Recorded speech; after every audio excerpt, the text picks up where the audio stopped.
Gas, petrol, diesel ಖಾಲಿ ಆಗ್ಬಿಟ್ಟಿದೆ. ಬಂಕುಗಳು ಯಾವ ಕ್ಷಣದಲ್ಲಿ ಬೇಕಾದರೂ ನೋ ಸ್ಟಾಕ್ ಬೋರ್ಡ್ ನೇತಾಕ್ಬಿಟ್ಟು ಬಾಗಿಲು ಬಡ್ಕೊಂಡು ಹೊರಟೋಗ್ಬಿಡ್ತವೆ ಅಂತ ಗಾಸಿಪ್ಪು. ಅದಕ್ಕೆ ಗಾಬರಿ ಬಿದ್ದ ಜನ ಹೆಂಗೆ ಆಡ್ತಿದ್ದಾರೆ ನೋಡಿ. ಪೆಟ್ರೋಲ್ ಬಂಕಿನ ಮುಂದೆ ನೊಣ ಮುದ್ಕೊಂಡವ್ರೆ. ಕೈಗೆ ಏನೇನು ಸಿಗುತ್ತೋ ಅದರಲ್ಲೆಲ್ಲ ತುಂಬಿಸ್ಕೊಂಡು ಹೋಗ್ತಿದ್ದಾರೆ. ಈ ಇರಾನ್ ಇಸ್ರೇಲ್ ಯುದ್ಧ ನಿಲ್ತಿಲ್ಲ, 3 ದಿನದಲ್ಲಿ ಎಲ್ಲ ಮುಗಿಸ್ಬಿಡ್ತೀವಿ ಅಂತಿದ್ದ ಅಮೇರಿಕಕ್ಕೆ ಬೇಕಿತ್ತ ಇದು ನಮಗೆ ಅನ್ನೋ ಥರ ಆಗೋಗ್ಬಿಟ್ಟಿದೆ. ಇರಾನ್ನವ್ರಿಗೆ ಕಡೆ ಆಟ, ಹೆಂಗೋ ನಮ್ಮ ಮನೆ ಹಾಳು ಮಾಡಿಬಿಟ್ಟವ್ರೆ, ನಾವು ಎಷ್ಟಾಗುತ್ತೋ ಅಷ್ಟು ಎಲ್ಲರ ಮನೆಯೂ ಹಾಳು ಮಾಡ್ಬಿಡೋಣ ಅಂತ ನಿಂತುಬಿಟ್ಟವ್ರೆ. ಇವರ ಆಟದಿಂದ ಇಡೀ ಜಗತ್ತಿಗೆ ಪೀಕ್ಲಾಟ.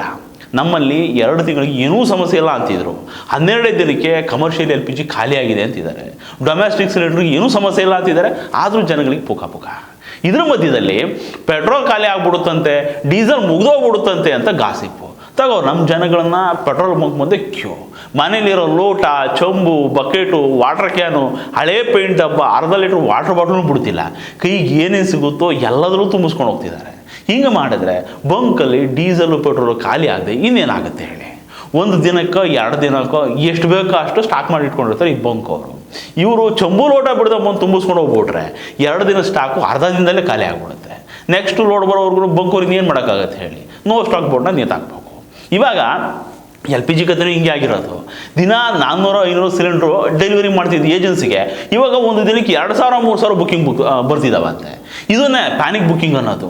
ಹಿಂಗೆ ಬುಕ್ ಮಾಡಿದಾಗ ಡಿಮ್ಯಾಂಡ್ ಜಾಸ್ತಿ ಆಗುತ್ತೆ, ಸಪ್ಲೈ ಮೇಲೆ ಪ್ರೆಷರ್ ಬೀಳುತ್ತೆ, ಎಲ್ಲದ್ರದ್ದು ಬ್ಯಾಲೆನ್ಸ್ ತಪ್ಪೋಗ್ಬಿಡುತ್ತೆ. ಇಷ್ಟಕ್ಕೂ ಭಾರತ ಈ ರೇಂಜಿಗೆ ಪ್ಯಾನಿಕ್ ಆಗೋ ಅಗತ್ಯ ಇಲ್ಲ. ಇದನ್ನು ಸರಿ ಮಾಡೋದಕ್ಕೆ ಒಂದಷ್ಟು ವರ್ಕ್ ಮಾಡ್ತಿದೆ ನಮ್ಮ ಗೌರ್ಮೆಂಟು.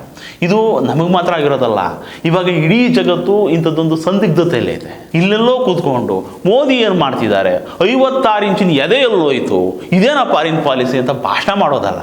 ಪಾಕಿಸ್ತಾನದಲ್ಲಿ ಸಿಚುವೇಶನ್ ಕೈಮುರೋಗ್ಬಿಟ್ಟಿದೆ, ಎಮರ್ಜೆನ್ಸಿ ಏರ್ಬಿಟ್ಟವ್ರೆ. ನಮ್ಮಲ್ಲಿ ತೀರಾ ಹಾಗೆಲ್ಲ ಆಗಲ್ಲ ಕಣ್ರಿ, ಎಲ್ಲ ಸರಿ ಹೋಗುತ್ತೆ, ವೆಯ್ಟ್ ಮಾಡೋಣ.